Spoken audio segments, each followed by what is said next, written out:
But I was still hoping they'd go after Bregman, but I guess they're not going to.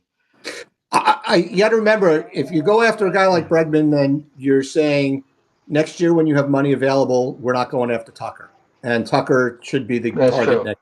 Yeah.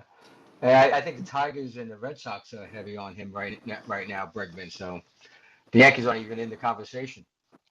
So I guess they're out. Yeah, and the Yankees Yeah. shouldn't be in this conversation at all. I don't want. Yeah. I mean, I like Bregman as a player. The problem with Bregman is length of contract.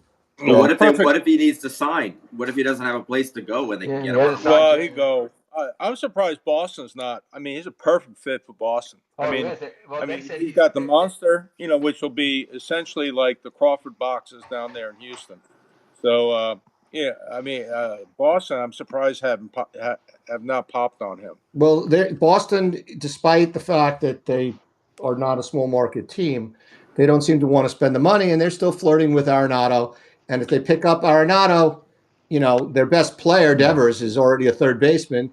Do they move him across to first base? Although Devers said he would. Devers said if Arenado comes, he would DH every day and wouldn't bat an eye. But then they also have Casas, who they love over first base, who's cheap and good. They'll trade him. If that happens, they'll trade him. Right, but at a certain point in time, you've got to figure out: do you want your own? They were talking about signing Bregman and moving him to second base in Boston. I would do that. Yeah, they're still talking about that. Yeah. I mean, the two guys left standing when the music stopped right now were Bregman and Alonso, right? No. Alonso and Bregman both had good offers, not fantastic offers, from their teams. Houston, what they offer him, 6-1. Would they offer him 6 and some number because that's all the Astros would offer? And Mets offered him 180, right? Yes, a little more than 180 it was, but it's 6 and 188 or something. And Alonso was 5 and 138 or something like that, or 6 and 138. And they both said no. And now they're both left when the music stops. They're the two without the chairs. Well, did the Mets really offer him that little? Mets offered him before the season last year. Maybe I don't remember what the offer was, but it was I thought it was closer to 160 or 180. It was near $30 million a year. Wow. And now that's off the table. I would think. Depends. I mean, you can't really sign, if you're the Mets, you can't sign Alonso for longer than 5 years because in 5 years, Soto's your DH. Soto's going to be a DH at 31, 32. His body is thickening, let's just say, very much like Torres. His body is thickening. Did you see him at the press conference? Whoo, doctor, someone's been eating pasta. Enjoy it. The guy's going to hit until he's 87 years old. He's going to be the only guy ever to be a fantasy camper and a major leaguer at the same time. And I don't mean a fantasy camper. I don't mean a fantasy camper coach. I mean player. He's going to be a fantasy camp player and a major league player at the same time. Who was the Mets cat pitcher who was like 1,000 pounds? We had Mickey Lowe, Bartolo Colon, yeah. He was a Yankee pitcher too. That's where I think we're going to see. It's going to be funny watching him grow in the. I have news for you. I don't care. My perspective on the contract is. You annoy me with this. What I'm saying. Well, I wasn't going to go down that road. I wasn't going down I don't care about the Mets road.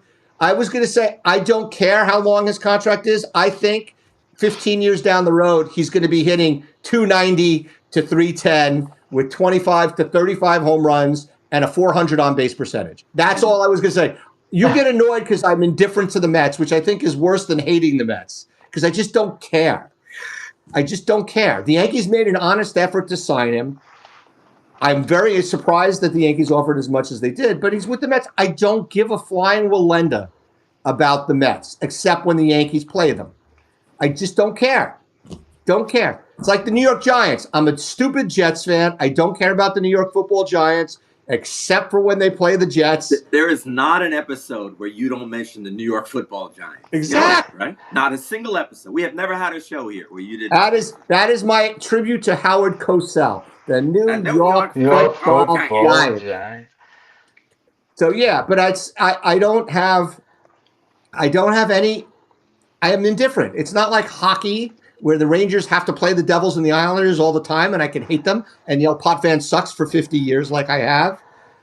it's not anything like that. It's indifferent. I don't care. It's the opposite of love is not hate. It's indifference. That's I right. have a question I Well, want to ask the. I'm sorry. Go ahead, Frank.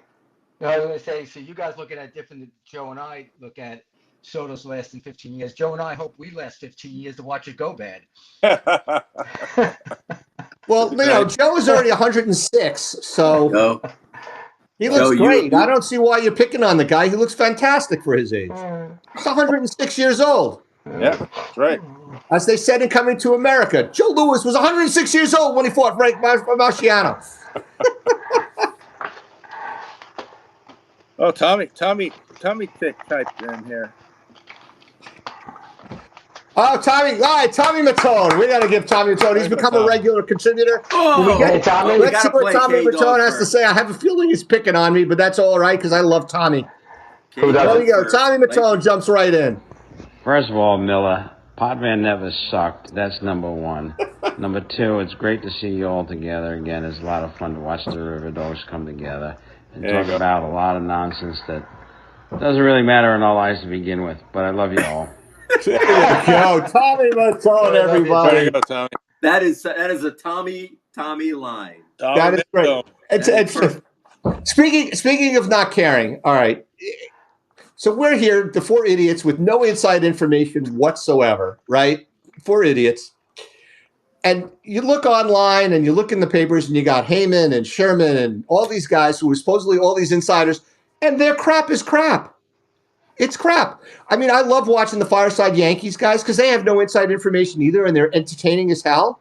But they have as much inside information as us. It's all speculation. John Heyman is allegedly one of the best baseball writers on the planet, and yet he's making crap up. I mean, come on. These guys are supposed to have inside information. Who has the inside information is Flaherty with the Yankees, at least.